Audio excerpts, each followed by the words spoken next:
I'm your host, Jacob Lampman, I'm your co-host, Zachary White. and this is episode 1 of Fireside Chats. We got plenty to talk about tonight. Lots going on in the world and in the U.S. First up, what better topic to talk about than the ongoing Democratic primaries happening? So it's really heating up after the second debate. We've got our Polling has first dropout. Biden's. Yeah, we have our first dropout. You want to elaborate? Eric Swalwell has dropped out. I don't know how he even made it to the first debate, but he didn't make it much past it. Probably for the better. His performance wasn't really that remarkable. Despite Biden's horrendous performance in the debate, he is still the frontrunner, polling at 30%. I can't see that going much longer. There's blood in that water. Although I know, but he dropped a lot. He was at 21% on June 30th through July 2nd in the polling. So, I mean, he still has gained percentage. But despite that, I don't see him lasting a few debates. The more he talks, the worse he gets. He's Hillary Clinton 2.0. Sanders there dropped by 4%. He's now tied with Warren and Harris, who are both at 15%. I'm not sure that you can trust that individual poll. If you go back a little bit, he's leading them both by a couple percent. Yeah, we'll see. He needs to be he's certainly within the margin of error, though. He just needs to be a bit more substantive when he talks about Trump. Yeah, but just attacking Trump is not a good look for him. I don't think any of them should be attacking Trump. It's a Democratic Party primary. Everyone dislikes Trump. Yeah, and this primary is a battle of for the soul of the party too. I mean, I thought Gillibrand's performance was horrendous. All she did was complain about Trump the whole night and interrupt Bernie. Well, I mean, it shows. She has 0% in the polls. She has 1% in quite a few. Yeah, but it doesn't go past that. Not only that, but you got, I think, Jay's pulling it. So who's all the 0%ers? You got Hickenlooper, Delaney, Ryan, de Blasio, Williamson. I can't see Williamson making it to the next debate. She has absolutely no substance when she speaks. Seth Moulton hasn't dropped out yet after not making the debates. He might shoot for the next one, but if he can't get enough donors, he might as well just drop out. Because, I'm sure the majority of just average-ass people don't even know who the fuck he is. But, I mean... Tulsi had a strong debate showing, I thought. Not as strong as it could have been, but then she made no ground on the polls. She was the most searched during the debate, but... Who gained the most Twitter followers? It was Harris, Castro, Buttigieg. Buttigieg did not make that big of a splash in the debates, I thought. No, but Mayor Pete is, I don't know. He's no substance. He's just like freaking Beto. They just talk for 3 minutes and then but he's better. They don't even answer the question. And yeah, gay. Beto is nothing. He's got like special check marks where he would be popular with certain demographics. Those identity politics make all the difference. That's true. Beto doesn't got that. The only thing he can do is fucking speak in Spanish like the rest of them. Look like fucking hacks on TV. That was the funniest part of the debate. Just seeing the first night, just seeing everyone take turns speaking Spanish. Castro's like, wait, I was gonna do that, and Booker's like, crap, I can't be the only one who doesn't speak Spanish. Oh my god, 538 has or it says who overperformed, and they say that I mean, Castro, Warren, and Harris flew above expectation. I wouldn't But if you trust go to his 538 polls, for anything yeah, but other you than go to polls. his polls, it's obviously not the case. Castro has 0%. Yang did better, and he had the second or third lowest talking time. I know. Yeah, apparently Yang's mic was off. So he was trying to speak up a couple times. Biden looked over to listen to him, and there was no noise coming out of his mic. The audio was terrible. Yeah, I mean, the debates were done so terribly. I know, you still got the other people's mics on while they're off stage. It was kind of funny, but it also fucked over Yang. MSNBC is a joke. I don't know how they got a debate. I would almost prefer Fox News debate at this point to an MSNBC debate. Now, if they do that, half of the candidates will be like, "Oh, I'm not gonna do Fox debates," and I honestly even wonder why, because of the framing of the questions in this MSNBC debate was pretty much exactly how they would have framed it. I know, but on a Fox News debate, you would get access to a new base of voters. Yeah, it's like you want to play and only appeal to leftist news outlets. It just makes you look bad, makes you look very, very partisan. Yeah. You don't care to try and talk to the Republican voter base.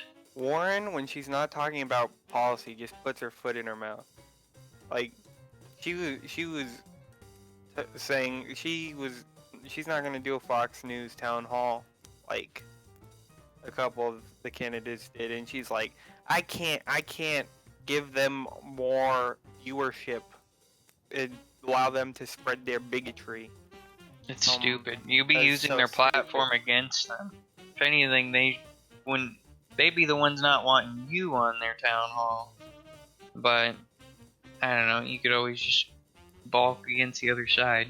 On the topic of Warren, let's talk about her fundraising. Oh yeah, she has raised 19.1 million, beating Sanders. It's very sketchy. She has quite a few less individual donors than Bernie. She has 384,000 contributors, who in total gave 683,000 donations, compared to Sanders, who had 1 million donors. Man. And, only $18 million in total. So she has her average donation size is $10 more than Bernie Sanders. That's kind of funky. Although when I donate to Bernie, I don't donate a whole bunch. I've donated like $30 to Bernie in total, like 12 to Tulsi, 1 to Mike Gravel. Yeah, I've donated probably this campaign season only like $12. Although as soon as the campaign season started, I've been broke, so that sucks. Can't really support the candidates I want. I'd love to donate to Tulsi and Bernie more, and what did you say? I gotta look into the Mike Gravel guy. Yeah, Mike Gravel. Who annoyed you most at the debate? Which one? Either one. I think Beto. Beto annoyed me the most simply because he would talk the most. He would take the longest to answer a question, and by answer the question, I mean he would just take the longest to talk. And he never answered the questions, even when they pressed him after the fact. Sometimes he would just straight up deflect, and it's just like so ungenuine. The deflect where he spoke. Like nobody knows what you're about because you just don't give any answers. That's Yeah, why he's not gonna last.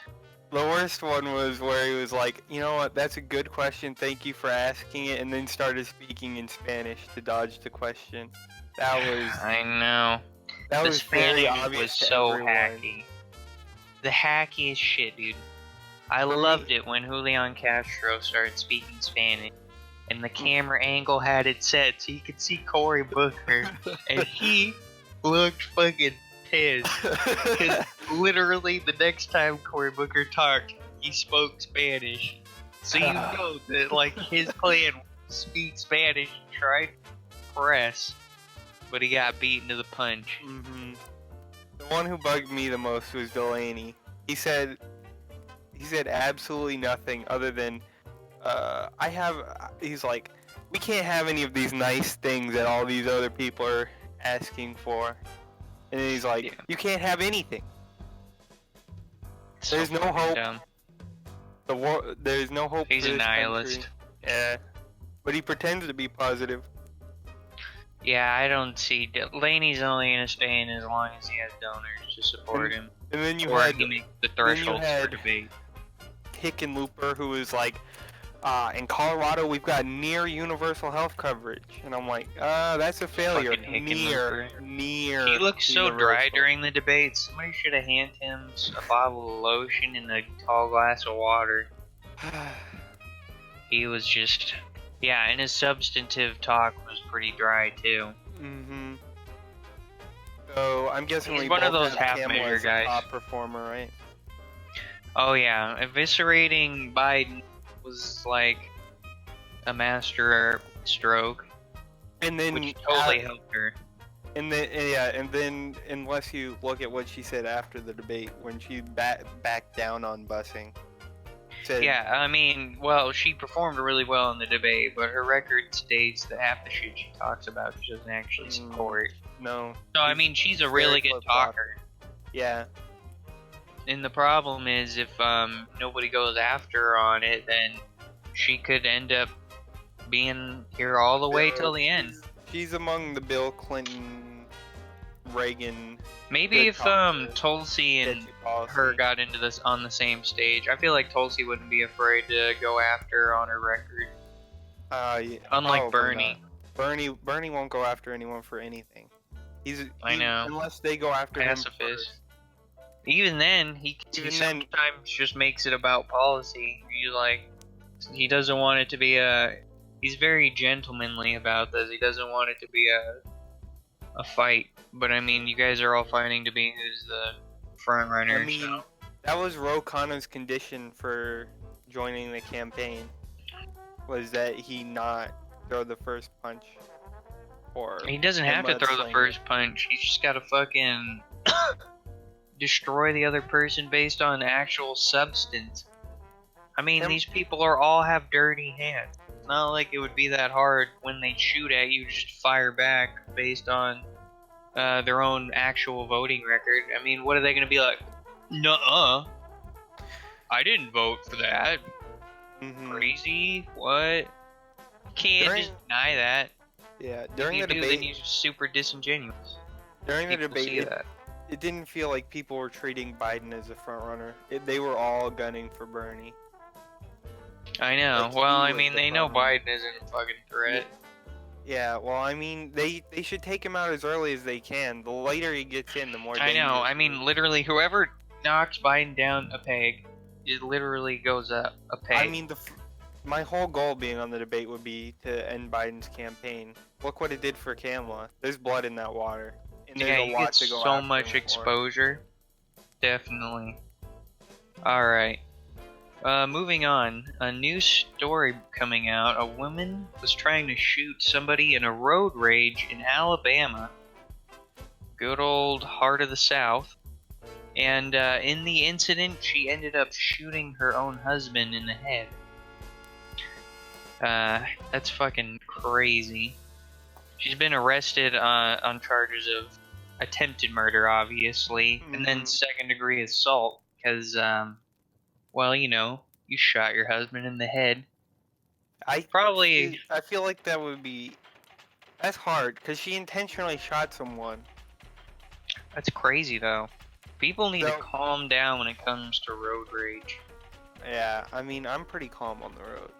I think In 24 I don't think or it's that in the important. 27 or in the first 27 weeks of the year, 24 police officers have been shot to death in the line of duty. And oh, actually, it's not a part of this article. My bad. I was reading something else. It's right underneath the fucking map. Anyway, yeah, it's crazy. People get way too fucking upset when it comes to driving. Like, I can get know. it when people drive slow or whatever, but man, Not just enough get to out and jump just. out and shoot people. Well, people need to just calm the fuck down. Lay into your horn. That's what it's for. Mm-hmm. I mean, even that can be considered road rage, but at least it's not harmful. I mean, what drives a person to think, wow, this guy's driving so bad, I'm gonna get out of the car and take his life? I couldn't even imagine. It's nuts. But I mean, that's what it's like nowadays.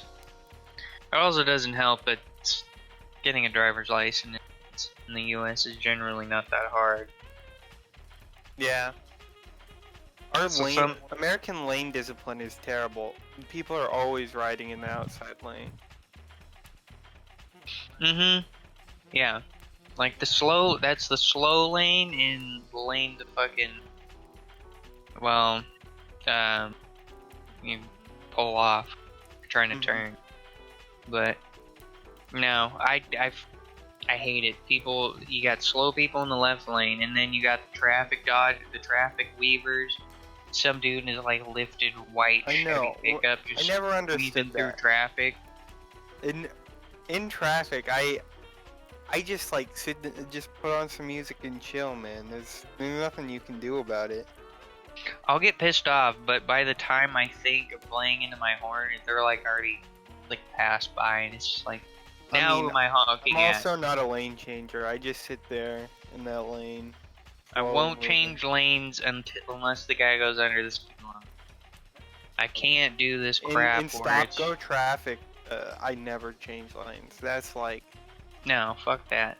That's But like I mean, just asking to keep. I was behind some guy the other day that was doing 10 to 15 under the speed limit. And it was on like a one lane road, so I couldn't fucking pass by him. Mm-hmm.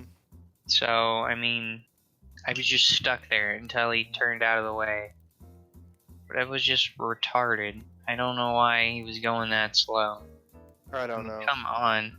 That's actually the point where you can get pulled over for that. Yeah. But I guess That's where I dangerous. live, the cops are like never fucking out and about.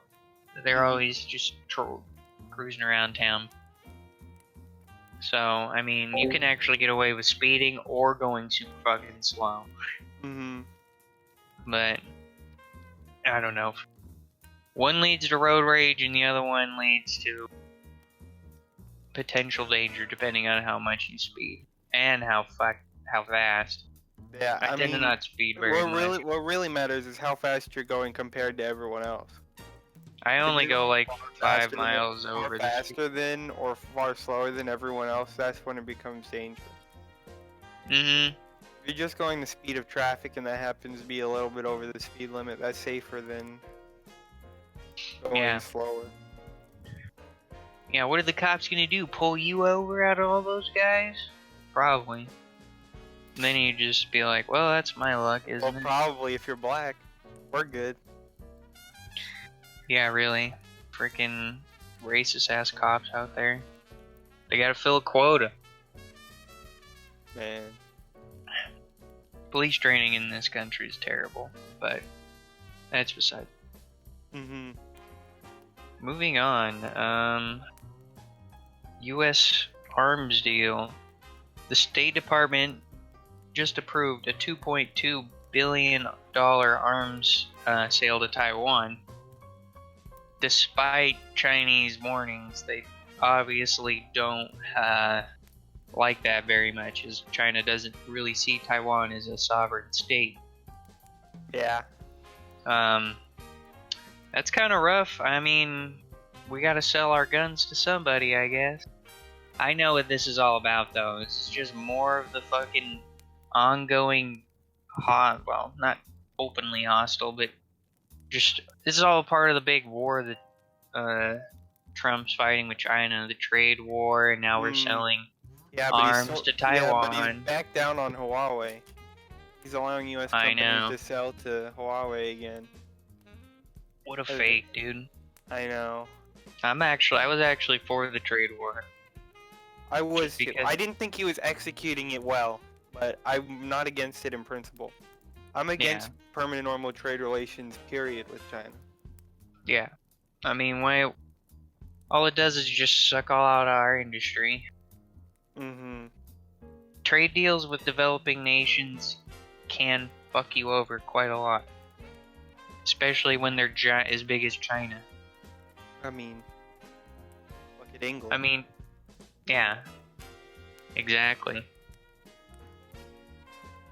I don't know. This could lead somewhere though. I mean, what is it? The Taiwanese just bought a bunch of Abramses. $2.2 billion sale of Abrams tanks, Stinger missiles, and related equipment. So, I mean, I don't even know why China cares, honestly. They wouldn't be able to invade and occupy Taiwan right now anyways. Not with the Mutual Defense Pact. And they don't have they don't have nearly a large enough navy or landing force to do it. I mean, granted, China is big. They have a large ground force. But Taiwan is also a pretty densely packed nation. Like, that island would mobilize pretty much everybody, especially because a lot of the cities are on the same coast facing China. So, I mean, when they're landing, there's going to be major population centers. You bet your ass the government's like, fight for your homes, fight for your country. And I also think even if they did occupy it, that's a hard area to occupy.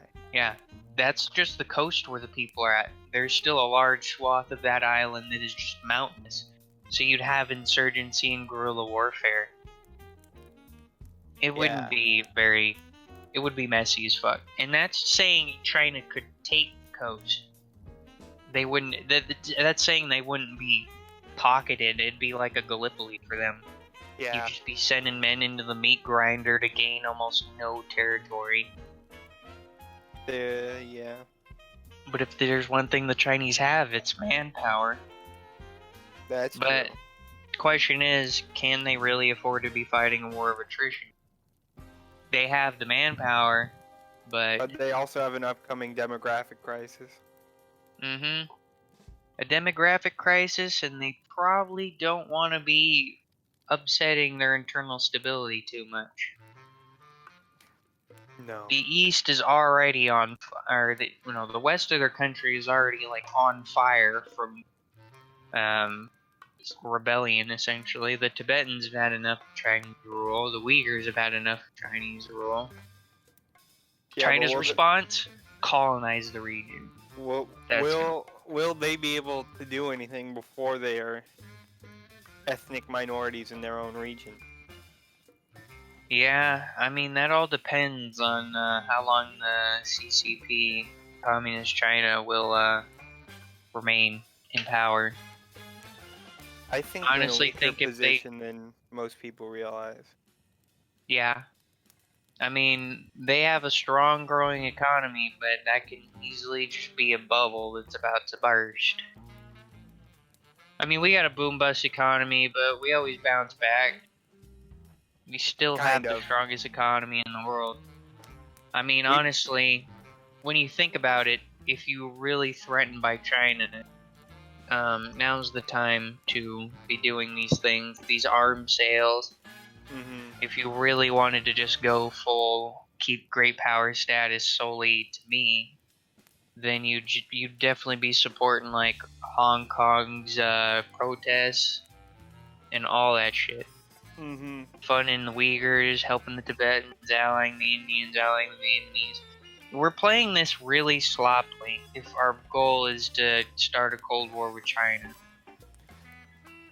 I don't think Trump is thinking it through that far. I mean, that's what it's going to turn into. I Maybe know, he but doesn't thinking that far because it's not going to be within his time as president. I mean, and how much of an interest do Bolton and Pompeo have in China? Are they laser focused on Iran, or they're hawkish That I everywhere, don't know. obviously. But Of course, you got to secure resources. yeah, but China doesn't have many natural resources, so I'm guessing they're uninterested. No, they just be a threat. Maybe to see exactly. They don't pose a direct threat. They're just Nobody annoying really because poses a direct threat to the United States. true. That's true. I know nobody wants this war with Iran, but that's where it's gonna go. But whatever. They're all just No, hawks. The yeah, the Democrats, the only way out Republicans. the only way out is if Bolton and Pompeo are fired, which is possible in Trump's cabinet. But it seems they've been running the show on foreign I'm policy. pretty sure John Bolton has already been fired once. Like, he's been He's still fired. there. He told his staffers to go fire him, and they never did. And then Trump kind of just never fucking did anything about it. So Trump does not really Idiot. have control of his own White House. Obviously, he doesn't have control of his foreign policy because No. what he said on foreign policy contradicts the White House's actions almost completely. Well, I mean, I think he's just one of those stupid presidents that. The Bush type. Yep. Just, they don't lead nations. They let their cabinet lead nations. I have a lot of conservative friends that have pulled their support from Trump after Mattis resigned. Yeah, I mean, if you're Trump supporters, honestly shouldn't support him because he's just so fucking. I don't know. He backs out and of shit his campaign promises, and then he freaking. He's got us paying for the wall. Like, I mean, come on, isn't the point of like lowering taxes and all that, deregulate, so you don't get fucked with by the government, and the government's telling you that you're gonna have to pay for a border wall? A border wall that he said Mexico would pay for. That was a campaign promise. I mean, he promised everything on every position. He was anti-war, he was pro-war. I know. He was against cutting Social Security, and then he cut it, and Medicare and Medicaid. Promised to drain the swamp. I think the government is even more corrupt. Cabinet, yeah. Yeah, openly corrupt. But, whatever. Not that Hillary's cabinet would have been Any great. better. It probably would have been better, but not. You wouldn't have Wheeler as the head of the EPA in a Hillary cabinet. Yeah, that's true. No, I mean, his foreign policy is fucking bad. His diplomacy, though, is like, it's worked so far, but it's all bully strongman tactics. And it's all about bluffing, you know? I feel like if Hillary won, we would have had someone farther right of Trump, and the neoliberals would not be in. There such would a be weak way position as more. they We are would now. probably be more involved in Syria, and more involved in Tunisia. We'd probably be drone striking the shit out of all those places. And on top of that, we'd probably still be drone striking in sub-Saharan Africa. We'd still be supporting Saudi Arabia and Yemen, because there would be less of an outcry about it, even though Bernie's trying his best. I know. Well, I mean, it doesn't affect us, so we don't care. It's kind of ridiculous, but genocide halfway across the world? Whatever. Or Gaza Strip. Doesn't affect me in America. Gaza Strip is supposed to be uninhabitable by 2020. Next year. That's ridiculous. Well, yeah, the Israelis just pretty much isolate the place from the world. They can't really get anything. Naming the Golan Heights Trump land or whatever it is. It's ironic how a people, like the Israelis, end up becoming the bad guy. They've lived long enough to see themselves become the villain. I know. You think They after didn't all die that here. oppression that those people have suffered, that they They wouldn't would turn around and oppress someone else? Yeah, it's like, do you guys not understand how ironic that is? No, like, it doesn't matter if it's for Zion. This is our homeland. It's like, at the end of the day, you guys just, what? You're victims, and then you're the oppressors. I mean, Hypocrites. they fought Like, very hard to keep that state alive, though. It's incredible oh that yeah, it has survived. I'm not denying Israel's right to be an independent state. What I'm saying is, the Draw the Palestinians line. and the people of Gaza also have the same right to a you're state, right. or even joining at this point with Jordan, because the Israelis are they're treating them like shit. I mean, basically, the West Bank isn't much better than the Gaza Strip, and Jordan's a fairly stable country. They've already tried that being a part of Jordan in the past. I don't think that the two-state solution was the right solution in the first place. It's the one-state solution, I'm sorry. I think that they should have started with the two-state solution. Yeah. I don't know about Israel having a freaking port in the Red Sea. It cuts the Arab world in half. Yeah. Israel is in the way of Arab unification. Yeah. But, I mean, despite all that, they still have the right to a sovereign state. Yeah. Despite the ramifications it's brought about. Mm-hmm. But that's neither here nor there. All right. On to the next topic. Now on to Nancy Pelosi attacking the future of her own party. Nancy Pelosi went on a Twitter crusade against Justice Democrats. That's so funny. Made a speech about it, and she's threatened. Yeah, she's threatened, but she's pretending like she doesn't care, and she publicly shamed AOC and the Justice Democrats for not supporting the border funding aid, but that bill was rushed and it was very sketchily done, and I don't think going to war with the Justice Dems is a good move for Pelosi's political future. No. I mean, go to war with your own party, infighting. She's just fighting back. The Justice Democrats are actually trying to change the party. Despite what people may think of them, at least they're not beholden to money. In an interview with the New York Times, Maureen Dowd, Nancy Pelosi dismissed the squad as 4 people who have their public whatever in their Twitter world, but do not have any following. Their public whatever in their Twitter world. That's classic baby talk. I know. Dismissing the younger generation. In their whatever Twitter world. I'm like, bitch, that's how they connect to people on social media. And then AOC snapped back that she has plenty of time to be on Twitter since she's not spending all of her time calling her donors. Oof. Yeah, for real. I don't know. Somebody who fucking doesn't see that social media has become an integral part of politics. You're just behind the times.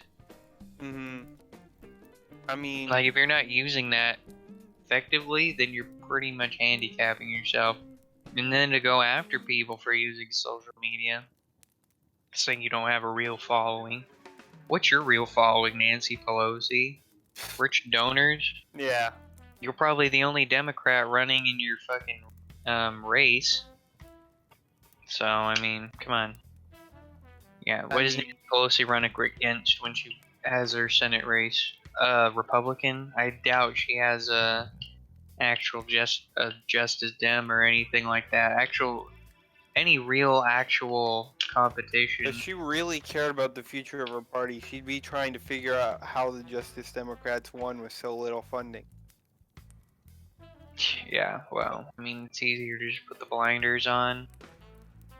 It's too hard to wrap your head around the fact that people don't like that you're beholden to big donors. She thinks that she doesn't have to pander to them because demographics are on their side, and the Republicans will soon not be a threat because of the increased population of minorities in the South. So a bunch of those southern states will be flipping blue. And of course, old people are dying, and more young people are getting to the age where they can vote. So the demographics are headed towards It's a a Democratic white way. genocide. Yeah, but she doesn't People that realize that those young people are going to be far more progressive than her, and soon she will become. think she's gonna be around long enough for those demographic flips. No, Yeah, I don't think she has too much longer as a Speaker of the House. I hope not. She's a dumb, she's a dumb bitch. Yeah, But she's just old guard. She's I old know. guard defending her old beliefs because she feels threatened. Mm-hmm. But little does she know, she wants her party to continue to survive on as a actual force in politics. Then they need to change, adapt or die. Die with the Mm-hmm. Republicans. I Yeah. honestly hope both the parties fucking die. You can have new shit, but that need the electoral college to be gone. Otherwise, I they'd be like I really fringe extremist parties that would you gain. would need some kind of crazy mandate to get rid of the electoral college because the Republicans would never win presidential election again if there were no electoral college. Mm-hmm. Oh yeah, definitely. All Because right, let's the see. popular vote is just getting so far out of hand. I know they don't have simply don't have the numbers. All they got is that their state has a couple of votes in the Senate, and that well, do they have a majority in the in the House? No, Democrats have a majority in the House. Yeah. All right. Moving on. Jeffrey Epstein charged with sex trafficking victims as young as 14. The 66-year-old millionaire seeking out minors, some as young as 14, from at least 2002 to 2005, and paying them hundreds of dollars for sex. Jesus. Hmm. It's actually funny in a sense that the rich fucker isn't untouchable. You know what I mean? Mm-hmm. I Like, wonder if he he's may gonna have bring all that money, anything. but it isn't gonna save him. I wonder if he's gonna bring anyone down with him though. He might. He might for a reduced sentence or something. But he's kind of fucked. What state did he live in? Florida. It says he was. Well, I mean, he has He was in houses New York everywhere. City. Where is he being tried? In Florida? I think he's being tried in Florida. No, it says in Manhattan. All right. Well, he's in a blue state. No, no, Probably. Some people actually, and I don't necessarily disagree, but I don't fully agree.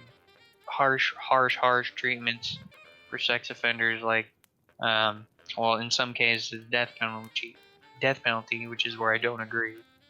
But even Uh-huh. castration and shit, Yeah. he's just I like mean, he's in like a blue state. mm-hmm. I mean, Would castration it's even be like ethical? I don't I guess it. think it's ethical. I don't know. I find that to be cruel and unusual. I can see that because you are just tearing someone's privates off or cutting them off. But I guess I would say that depending on the severity of the crime, I wouldn't even care. I mean, I don't know. You just like him in his like little trafficking ring he had going for 3 years. Like that's so fucking gross. Yeah. And the I fact mean, that you do it, it's one of the worst things this you is can do. just now coming to light. This shit took place like how many years ago? At There have to least be some people who knew. 14 years. Oh yeah, definitely, definitely. But he's gotten away with it almost for over a decade up till this point. It's ridiculous. Mm-hmm. Yeah, I hope he gets I hope he never sees the light of day. That's Yeah. someone like him better not have like a 14-year sentence or some stupid bullshit. You know, I where don't they're just know. like They give him a little might they slap might on the they wrist might let compared him to what out he at actually some deserves. point. It depends on how much information he has to give. I don't I think they know. should make that deal. I think there's some things that are just too bad to make a deal with. Yeah, definitely. I'm done with that. That's Mm-hmm. yeah. On Moving on, to something brighter. on to it's not really much brighter. To a judge striking down a rule requiring drug ads to reveal prices. Trump administration, in a rare, decent move, was trying to pass an initiative on prescription drug costs. They wanted to require drug makers to disclose their prices on their TV ads, but U.S. District Judge Amit Mehta in Washington, D.C. struck down a requirement that was set to go into effect within hours on Tuesday. Drug makers had argued that requiring them to disclose list prices accounted to coercion and that it would violate their free speech rights under the Constitution. That's bullshit. Yeah. Trump tried to do something good. The drug companies say no. I would even make them say how much they spend in total on research and development, or if they bought the research from a public university for a very small amount of money and then turn around and sell it for incredibly large amounts of money. Mm-hmm. That's The Democrats should ridiculous. be jumping on this and siding with Trump. I'd like to see Bernie backing Trump up on this. I would too, but it's political Probably. impossibility to be with Trump on anything in mainstream. I know, even when it's he's right ridiculous. occasionally. I know, you gotta call it when he's right. That way you can show his voter I don't base like that Trump, but I want to encourage good behavior. I don't want him to do a terrible job. I don't want him to ruin everything. So if he's doing something good, you should help him do that. Yeah, and you're right in the middle of the campaign, so you definitely want to be looking good. I hated when Trump was going to talk to Kim Jong Un, and all the Democrats are like, "Oh, he's cozying up to dictators. Oh, look at Trump. He loves dictators." And I'm like, "You want him to go to war with North Korea?" I think talking Or to him do is you a want good to thing. keep it status quo for forever? Now, to be fair, I'm guessing nothing is going to come of the North Korea talks. I know, that's kind of shitty too. But Tinge of optimism. But talking is better than what we were at. Hellfire and Fury. Yeah, everybody just stands behind their guns, behind their nuclear launch buttons, and stares at each other. Yeah. And then Stares at each other I through hate the binoculars. Republicans on this too, because when Obama said he would talk to North Korea with no preconditions, they're like, "Oh man, he loves dictators." And now that Trump's doing it, they're like, "Oh, look at him. He's a diplomacy genius. What a great presidential thing to do." I'm like, dude, be consistent. They can't be consistent. They're beholden to their party. They're beholden to their donors. That's it. Which is sad because honestly, it's not like the Republicans are wrong on everything. No. But But you know, when the Democratic and Republican parties agree, it's something that's bad for the country. yeah. Increase the budget or the military defense budget. Yeah. Yeah, stupid. Giving the president emergency powers to go to war in Iraq. I know they pretend to fight, but giving NSA spying powers. Yeah, they're both beholden to the wealthy millionaire class, so it's not like they're actually against each other. No. Just on some surface level bullshit. But where it really counts, when it comes to the lives of people all over the world, they're on agreements. Yeah. Unless it's like Obama, then they just they just don't like working with Obama. Yeah, they just hate Obama. I mean, he took their healthcare plan and he's like, here you go, here it is, and no Republicans voted for it. And he still got it passed somehow. I mean, yeah. He had a mandate in 2009. Can't wait for Biden-care. It's gonna be literally the exact same as Obamacare. I know. It's ridiculous. I don't know how he expects to win that primary without being for some form of universal health care. Or not even originally up front, but he's not even really trying to get a strong public option to move towards universal health care. A good 3/4, if not more, of the Democratic candidates in the primaries,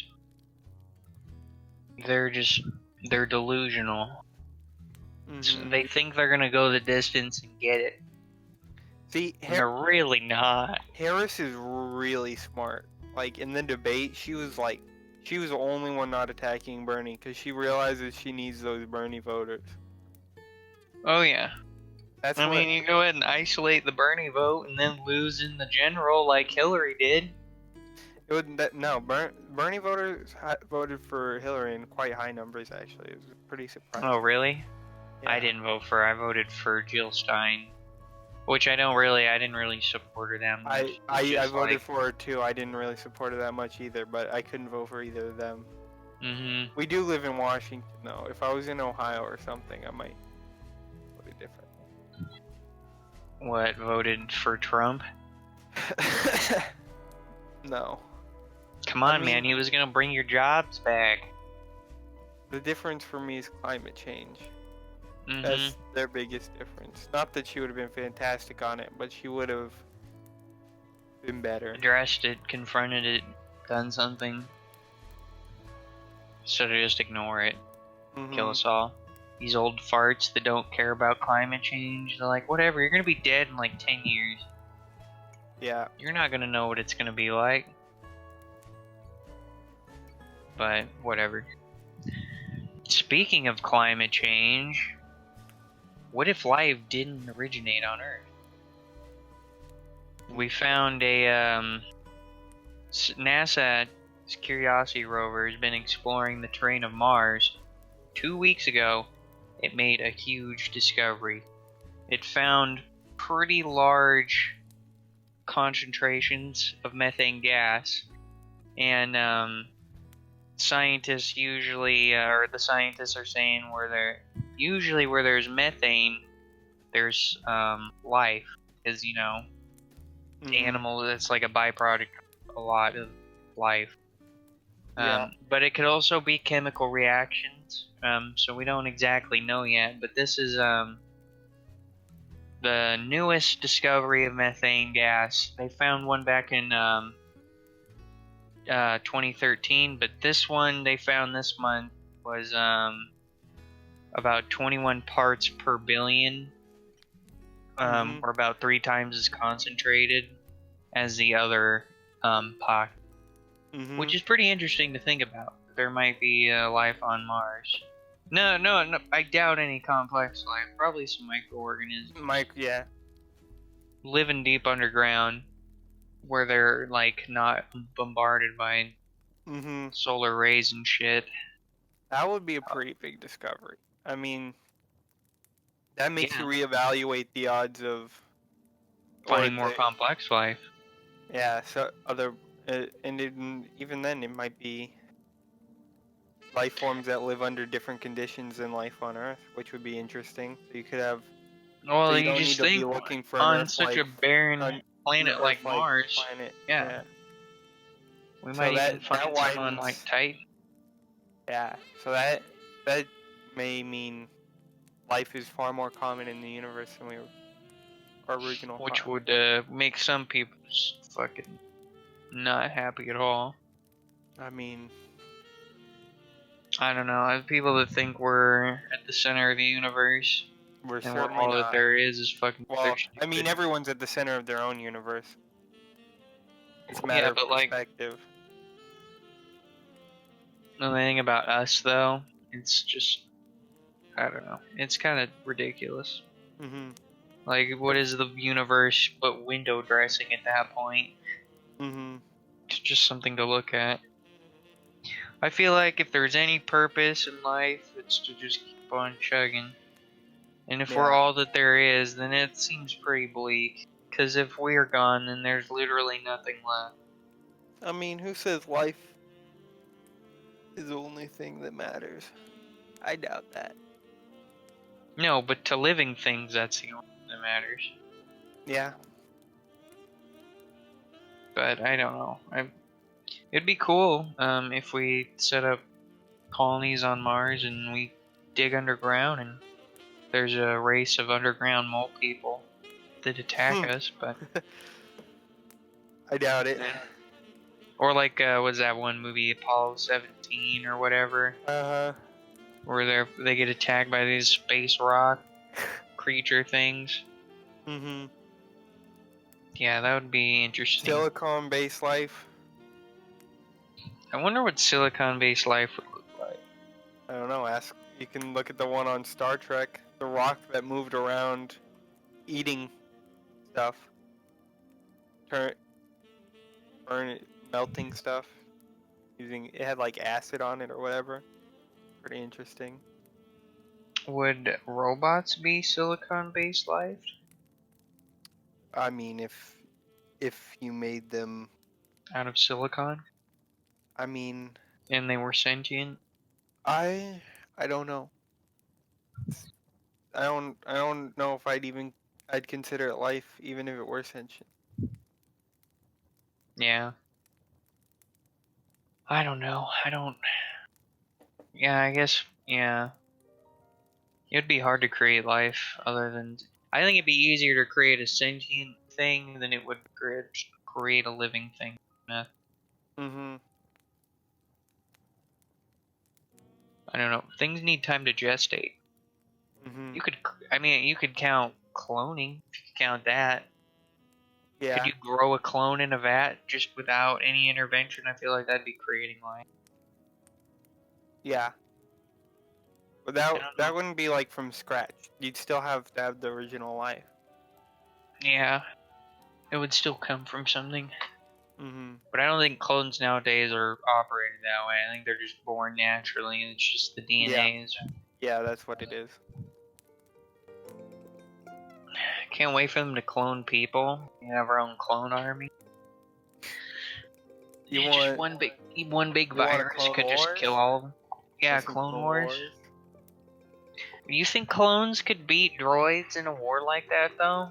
I mean, those droids, yeah. Yeah, the stupid ones. Roger, Roger.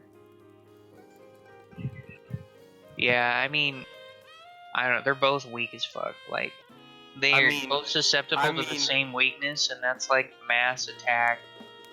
Like virus, the Jango Fett clones are kind of ridiculous. Viruses. Still, Jango's got to be susceptible to something. I know, but if the Separatists just engineered biological weapons specifically targeted at the clones, it would totally have fucked over the Republic's war effort. Yeah. But on the other hand, if the Republic had focused more on cyber warfare, it would have fucked the Separatists over. Star Wars is kind of dumb. They're just like conventional land battles is the only way to win wars in the future. I feel like there would be very few conventional land battles way in too a universe costly. like that. Yeah. Imagine trying to take planets. You would need tens of millions of men. Men and women. Still, it would be quite a large task.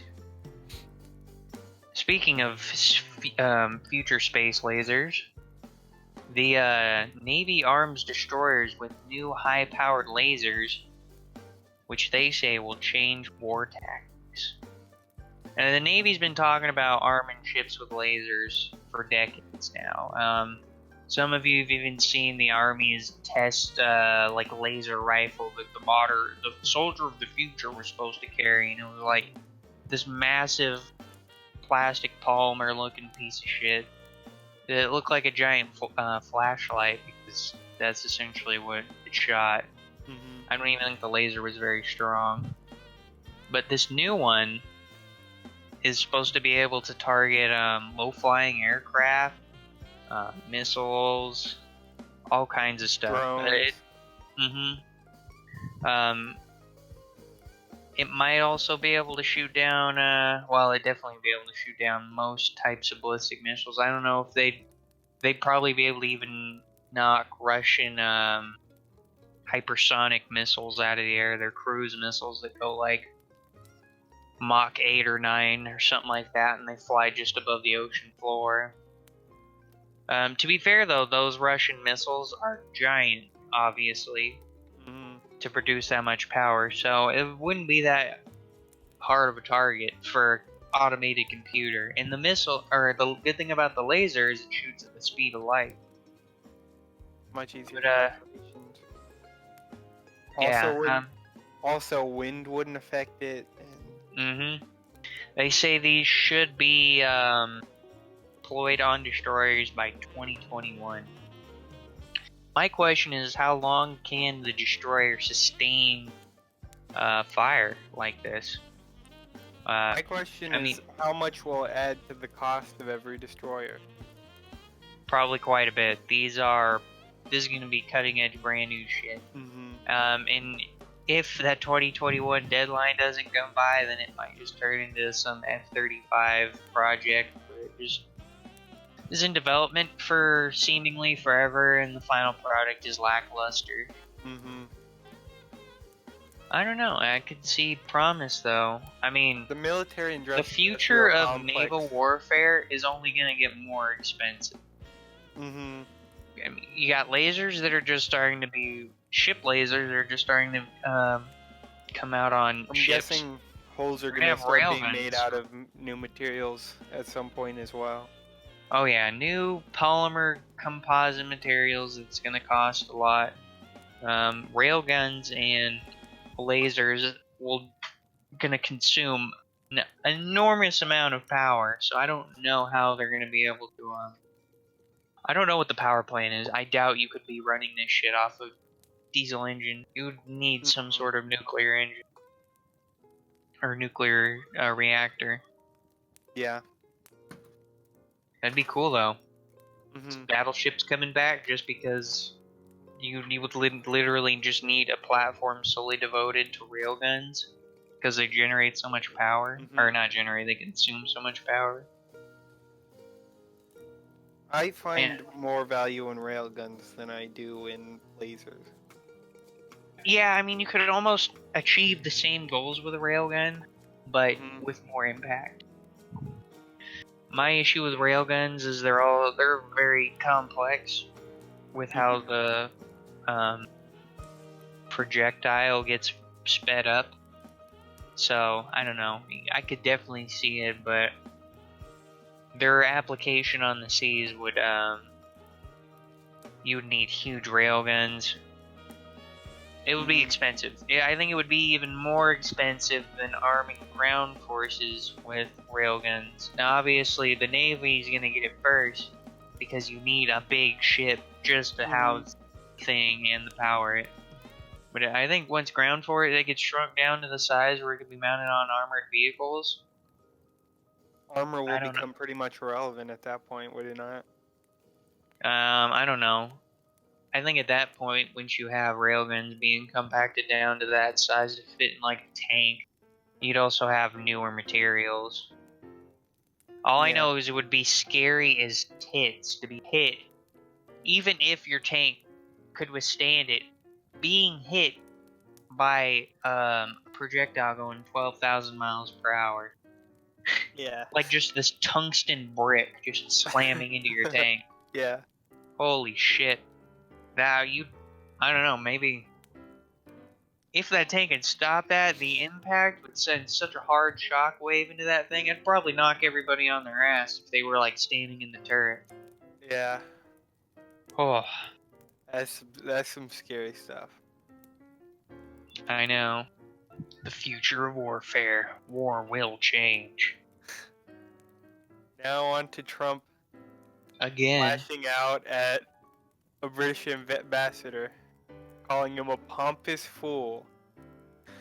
U.S. President Donald Trump lashed out for a second day at Britain's ambassador to the United States on Tuesday, describing him as wacky and a pompous fool after a leak of emails critical of the American administration. We just finished watching the conservative leadership debate, and that was Jeremy Hunt was very for this ambassador, very on the side of this ambassador. Boris Johnson tiptoed around it a little bit because he's friends with Donald Trump. Yeah, he's like, oh, we love the U.S. We don't want to not be friends with the U.S. Yeah. We need the U.S. They're like, this is the most important alliance in history. To you. And I'm like, yeah, that's the most important alliance to the British. Not to us. They're a strong ally, to be sure, but are they the most important? I don't think so. I honestly think we should build stronger ties with the EU. Because they're going to be the more powerful bloc in the future, and therefore the more powerful ally. I mean, Britain just threw away quite a bit of power trying to leave the EU. I know. If Brexit does not actually end up happening and they end up joining, they're fucked. They're being such, because they already think that they're in a position of power right now. For negotiations. They're not. They're not. Coming in afterward would be. I don't know why they think Germany is just going to let this slide. Germany needs to punish. Do you see what they did to Greece? Germany doesn't go light on anybody. Yeah, they needed this to go as terribly for Britain as possible. Yeah, if they don't, then it makes them look weak too, as one of the leaders of the EU. I was also struck by how casually they were both talking about a no-deal Brexit. They were saying they could do steps to prepare. But I don't know what you could do to prepare for the situation between Ireland and Northern Ireland. Was he mentioning GATT-22? Yeah. Yeah, so he's saying that he can use that instead of as a way to bring the European Union to the negotiating table. But the thing with GATT-22 is the EU still has to agree to it. Like, they can easily just be like, no, we're not going to agree to come to the negotiating table. They have all the power in this situation. Boris Johnson is really hard set on setting that deadline as what was it, October 31st? Yep. Which is that leaves Britain in a very scary position, not the EU. And they even gave him a question on whether they dissolve or suspend Parliament. And Boris Johnson is like, nothing's off the table. I'm like, ooh, that's not a good answer. Yeah, the other guy was like, last time. Yeah, the other guy's like, last time we suspended democracy or the Parliament, there was a civil war in this country, so no, I'm not gonna do that. Boris is like, he wanted to look tough, you know, big tough guy, but I don't know, just made him look like an oligarch. Yeah, I mean, Boris Boris Johnson looked okay in the first half of that debate, and Yeah, he was doing pretty strong in the first half. but then he just kind of got his head beat in. It was kind of like the Kamala Harris, Joe Biden type situation. Well, But it's funny because a lot of the shit they're debating about, like, they agree on. yeah, Like, literally, the main thing of that debate was Brexit, how each would handle it. and And they I both don't. handle it in a very similar way. Yeah, but it's still not gonna. It's still not gonna I found work it. out. Yeah, I also found it very interesting how Jeremy Hunt was talking about. Listen, we're not the party of the rich. Everyone thinks we're the party of the rich. We need to show them that we're not the party of the rich. Yeah, at least he was fucking going after Boris about that. That's good. That's good ammunition. But I still think Boris is gonna win. Yeah, I mean, it's not a general, so it doesn't matter how well he did as long as he can get his constituency to vote for him, which he will. The party to Um, vote for him. exactly. I mean, he's already doing. He's already did so well in the voting so far. I mean, I don't know what this debate's gonna do to change any of that.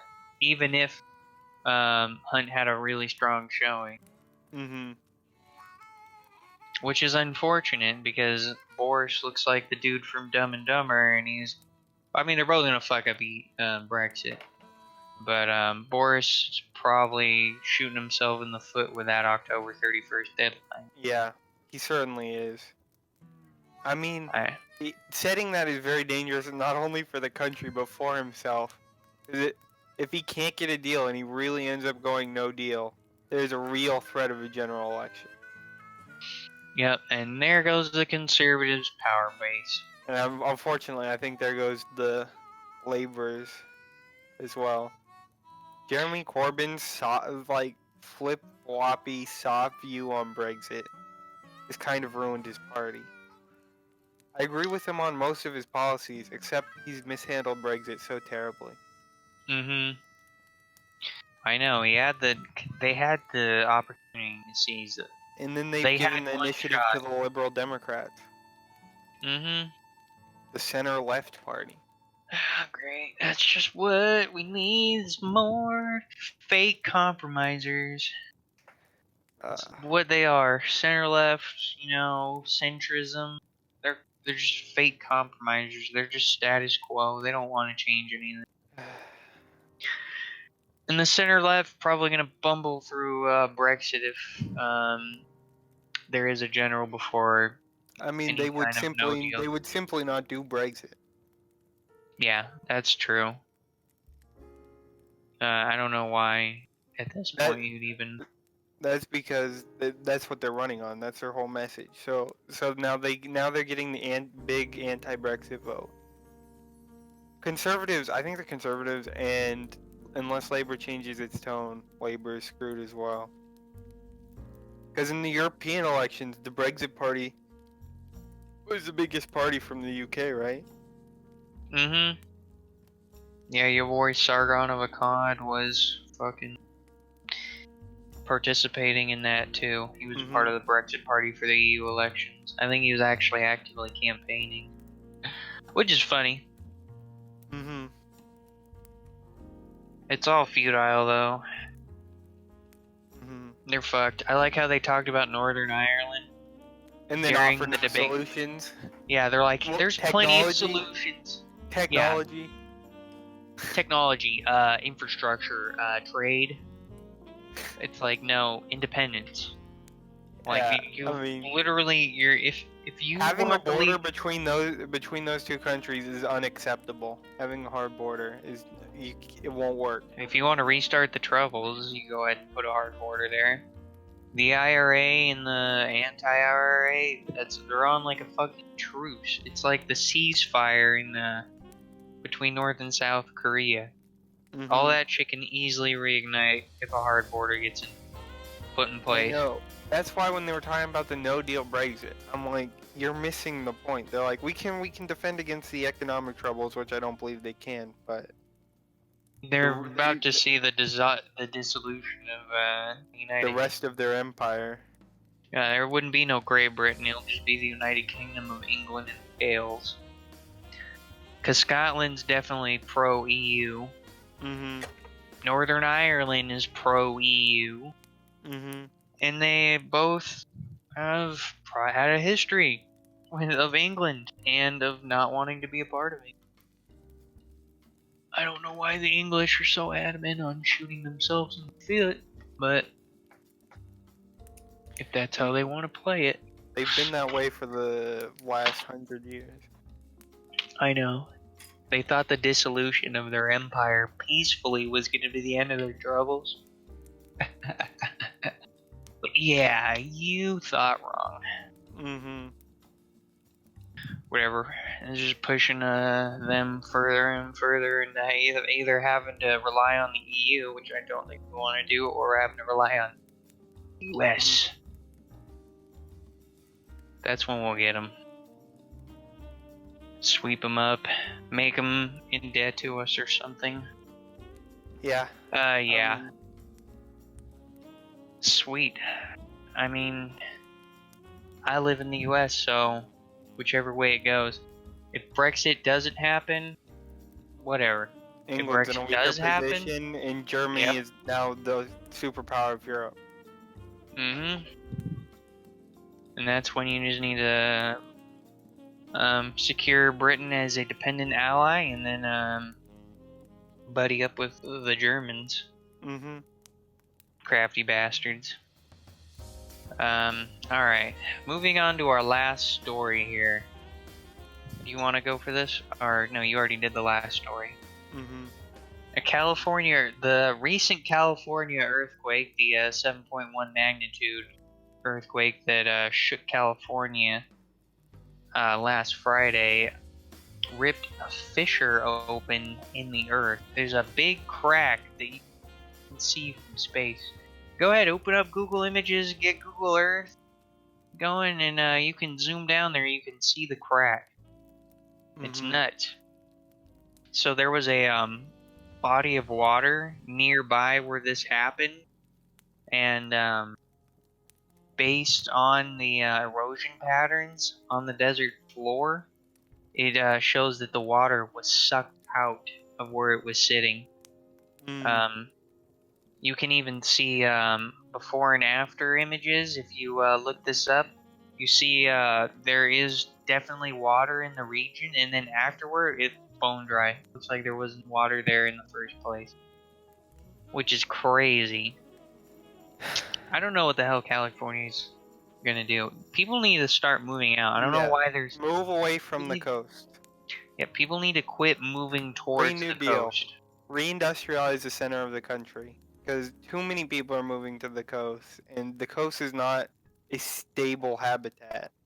Yeah, like it can't sustain all these people, especially in a dry, arid place like California, which exists on a very active fault line. Like, why would you move there? Not only that, but people seem to be moving to like LA and shit. Mm-hmm. LA is completely dependent on reservoir water that has to be brought in from elsewhere. It's crazy how all the heaviest populated areas are like some of the most susceptible areas to natural disaster.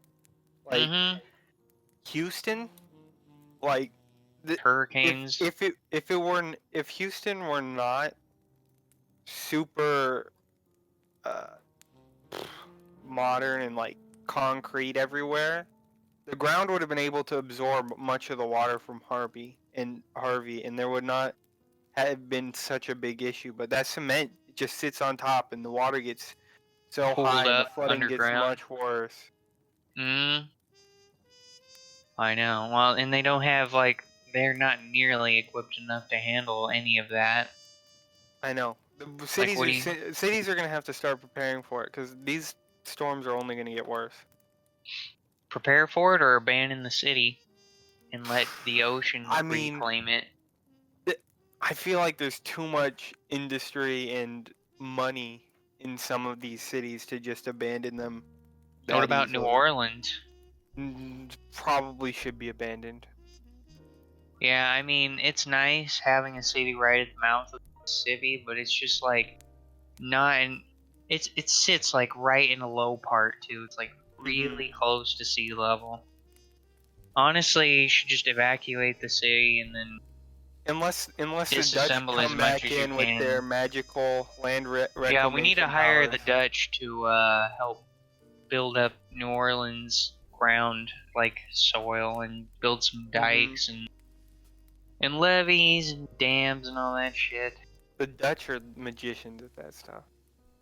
Yeah, I mean, if the Netherlands owned New Orleans, we wouldn't even be talking about this. It would be super dry as fuck. Even even during hurricanes, they'd be able to handle it. The infrastructure would be in place. But no, we just don't care. It's a great tragedy for all about 6 months, and then we forget about it. Like Puerto Rico, devastated by a hurricane, and they're still struggling to recover. And I felt bad for them like a year ago. Now I just don't care anymore. I know. I mean, we're just letting our country fall to ruin, and we're all right with that. Yeah, I think it's about time people start seeing what's going on. Open their eyes. We're kind of transporting gonna be so fucked. much water to California is so expensive. It's just exactly unsustainable. We don't see this shit soon. If there's ever a water shortage in the Pacific Northwest, California is screwed. No, they're screwed. Because you think if there's a water shortage in the Pacific Northwest, they're going to be sending that water to California? Fuck no. Have fun with bottled water shipped in from across the country. But hey, I'm gonna go there because that's where the things are happening. That's where I can start my career. I fucking blame Hollywood for all this. Yeah. They're the ones that just made Hollywood Hills outside of LA. LA is such a terrible place to put a city. Yeah, it's literally a coast. It's right. It's just that's all it's got going for it is it's on the coast. That's it. Everything around LA is arid as fuck. There's like no water running nearby the city. Terrible, terrible, terrible place to put the second largest city in the U.S. Like New York, prime location, right on an estuary. They still have to deal with since they're on the coast, on the East Coast, they got to deal with flooding and stuff. But they're still in a good location. I think it's most smart. cities on the East Coast are in pretty good location. I know Philadelphia, Washington D.C. They're all located on rivers, which is smart. And Seattle is in a great spot. Yeah, Seattle's located on it may not be located on a river, but it's in the middle of a bay on what is it? What would you call it? Like a land bridge, essentially. A man-made land bridge as well. Seattle's like our own little Amsterdam in that sense, but yeah, and San Francisco's in a pretty decent spot just because it's right at the mouth of the bay. Most of the Sacramento Valley cities and the Bay cities are in pretty decent spots. But LA is just a terrible spot. LA should be a small town. Yeah. It's like cities in Nevada too. We're terrible city planners as Americans. We're just like, city in the desert? That makes sense. Just slap one down. Technology allowed us to place our cities in irresponsible places. But when the environment dictated the growth of cities, they were in good locations. They're in sustainable locations.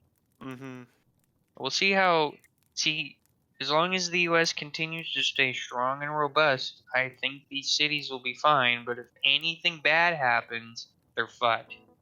And that's going to cause like migrations away from those places because it's unlivable without external aid.